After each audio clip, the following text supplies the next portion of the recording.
Hello YouTubers, this is GoldStandard00924 coming at you with another video. I'm going to be wrapping up my SummerSlam Arcana reviews by reviewing SummerSlam 2012. Basically there were 7 matches on the card, and overall the pay-per-view, I gotta say, just a pretty good show. Um, just a very, it's not very groundbreaking in a sense, but, just pay-per-view worth watchable. There isn't really anything too terrible necessarily. There are some matches where some matches like ended pretty anticlimactic, at least in my opinion. But overall, as far as match quality is concerned, it's still a really solid show. Just enough for me to kind of recommend for any viewers to watch this pay per view. So without further ado, let's get started. We have the opening contest, which is Chris Jericho taking on Dolph Ziggler. Just a really fun way to kind of kick off the show.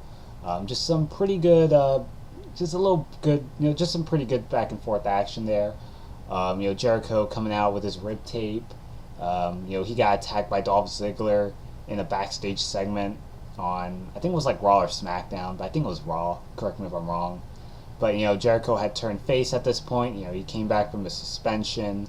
And then this kind of really unfolds.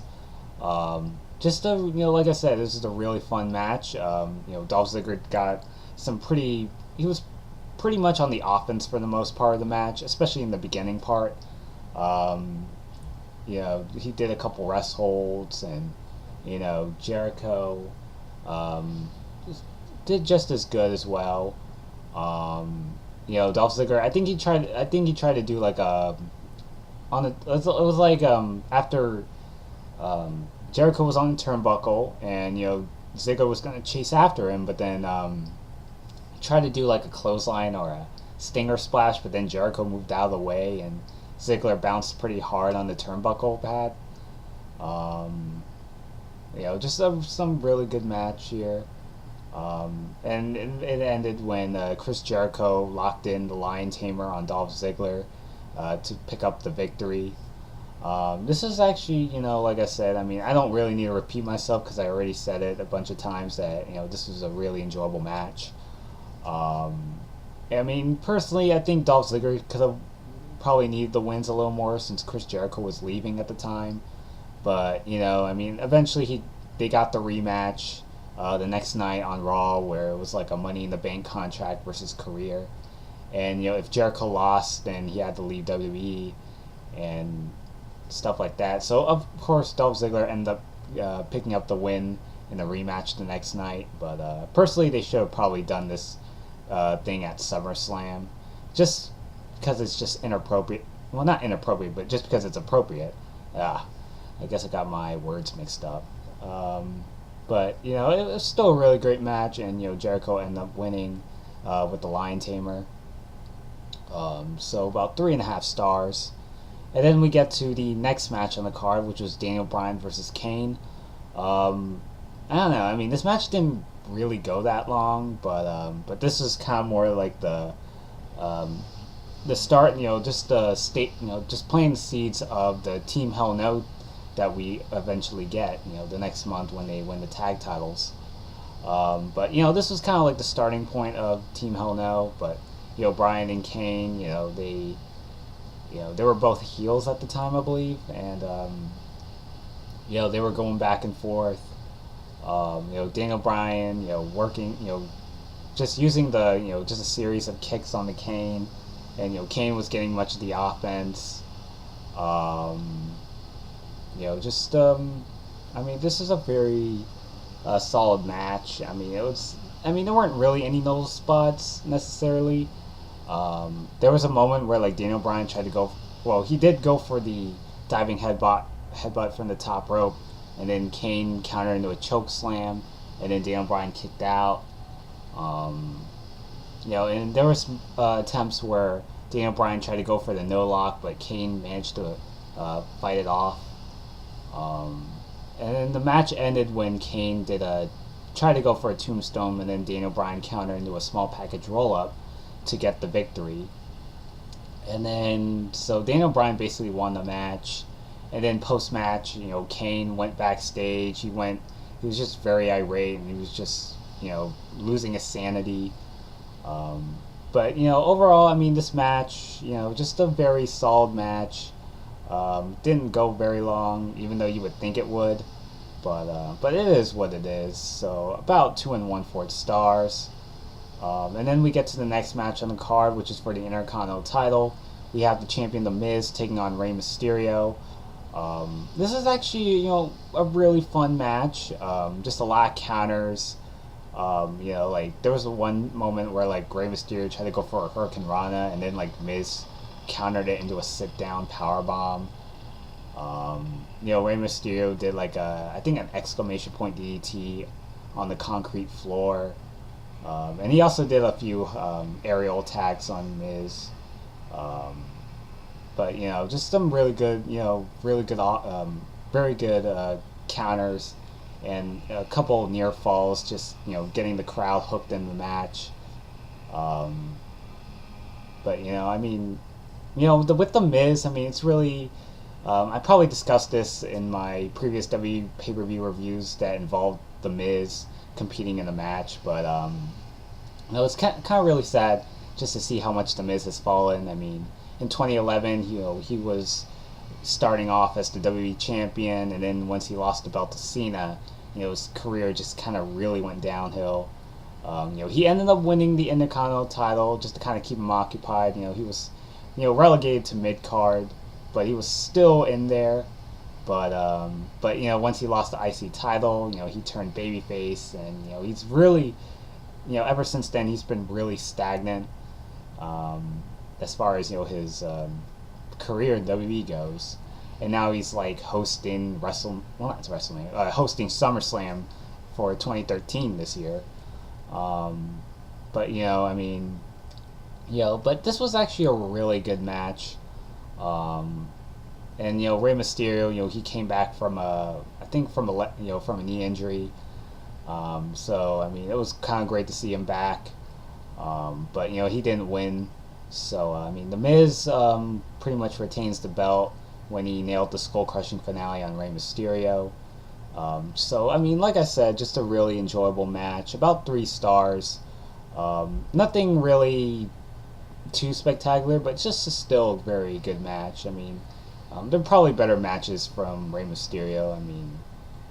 I can't really blame him, just because he's kind of aging now, and he can't really wrestle as great as he once did.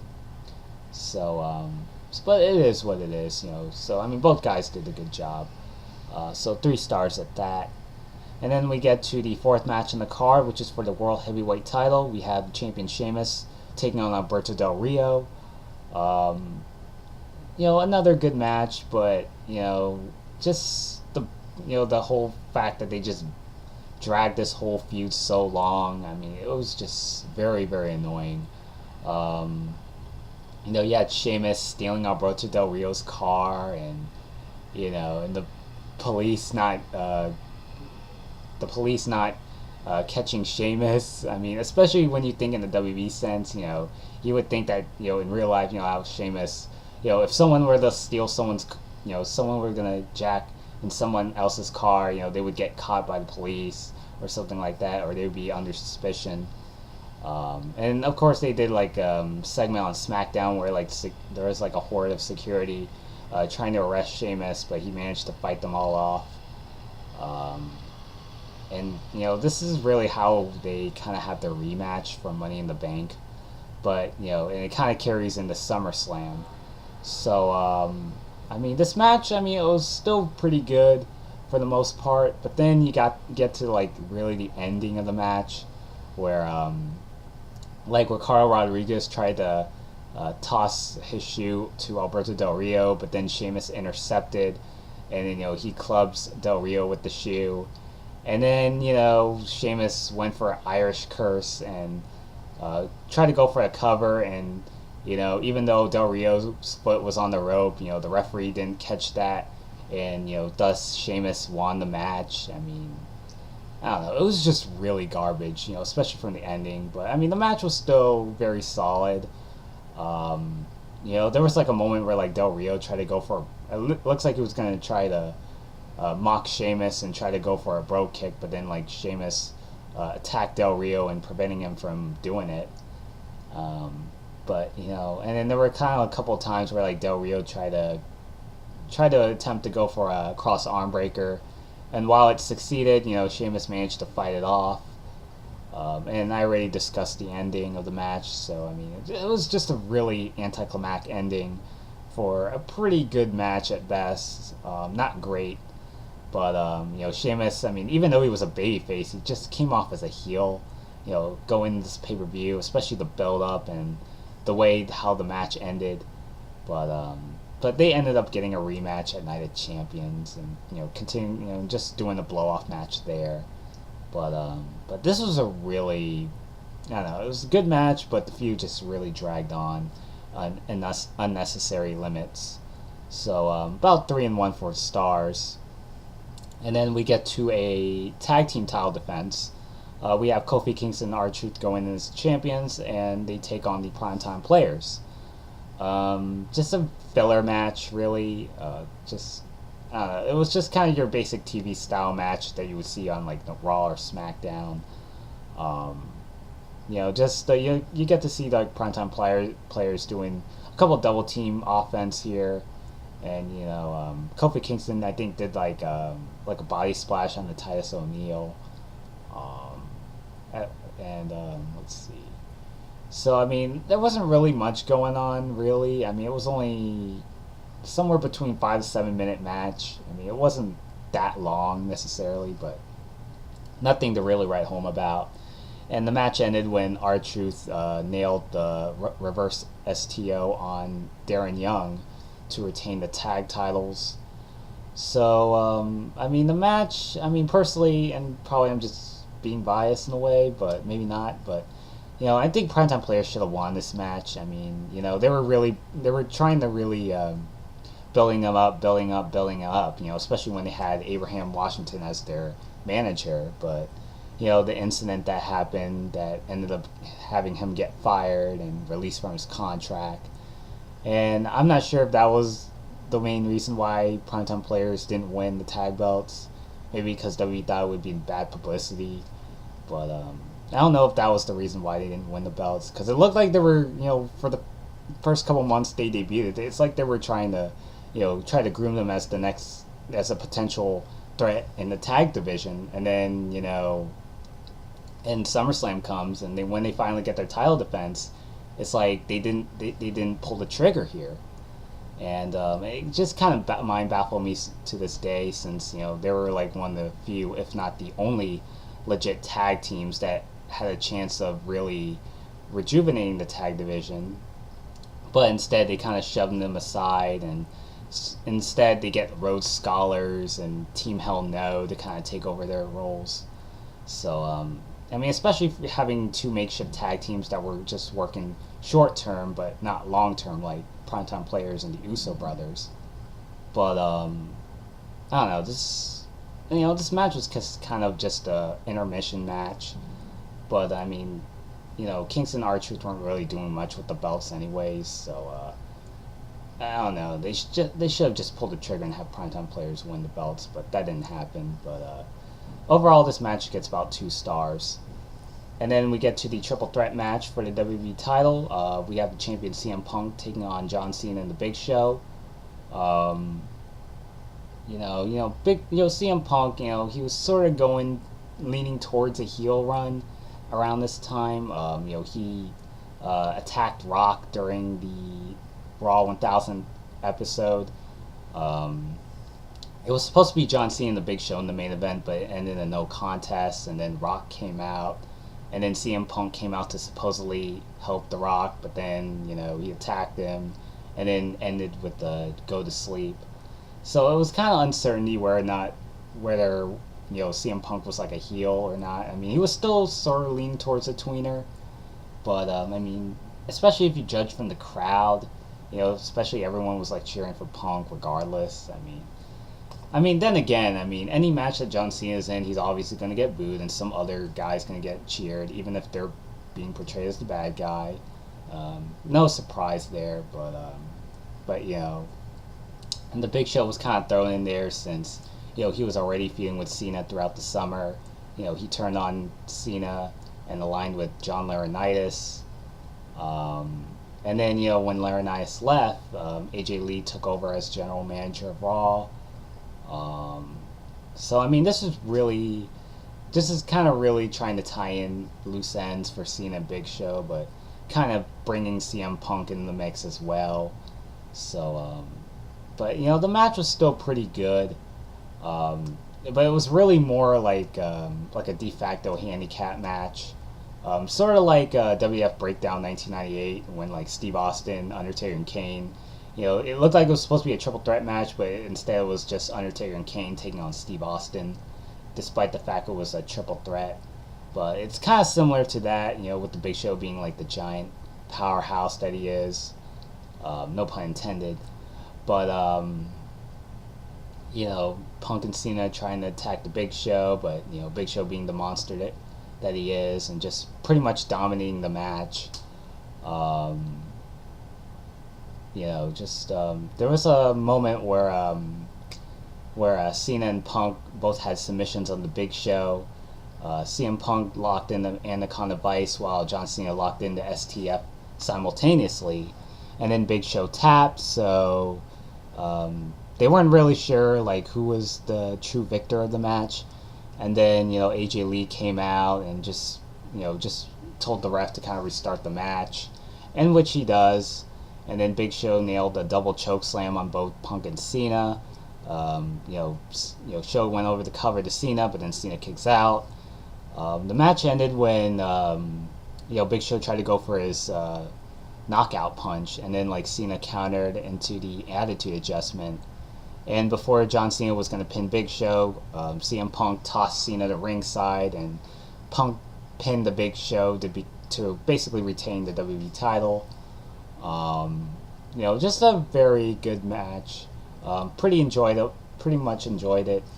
But this is not the best triple threat match of SummerSlam, but just a good one. But it's I enjoyed it. So I mean, what more can I say? About 3 1/4 stars. I guess I could have rated it a little higher if it wasn't for the false finish, but I don't know. It was just kind of weird, like how they restarted the match for Cena, Punk, and Show, but yet they don't restart the match for Sheamus and Del Rio, especially since Del Rio had his foot on the rope. But I don't know. It just seemed kind of very hypocritical move. So it was, I don't know. It was just, I don't know. But I just gave it kind of like the same rating as the World Heavyweight title match. So the triple threat match gets 3 1/4 stars. And then we get to the main event of the match, or the main event of the pay-per-view, which was Brock Lesnar taking on Triple H. I mean, going into this pay-per-view, this had plenty of hype, plenty of build-up since May. Brock Lesnar broke Triple H's arm with that Kamala lock. It was like a segment on Raw. And then, they kind of, Paul Heyman made a deal that Brock Lesnar and Triple H would fight at SummerSlam, and then Shawn Michaels made a guest appearance on Raw, and then Brock Lesnar pretty much beat the living hell out of Shawn Michaels, and Triple H wants to get his revenge, so it kind of culminates into a main event match for SummerSlam. And then the match happens. Brock Lesnar was basically dominant throughout the first half of the match. And Triple H barely got any offense.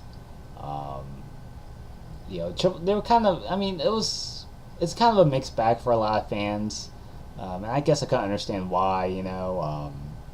Lesnar got maybe too much offense, and Triple H was playing underdog. I guess it was kind of understandable at the same time, since Lesnar was built as the Beast. So I mean, it was pretty consistent with his character. Just being the dominant powerhouse.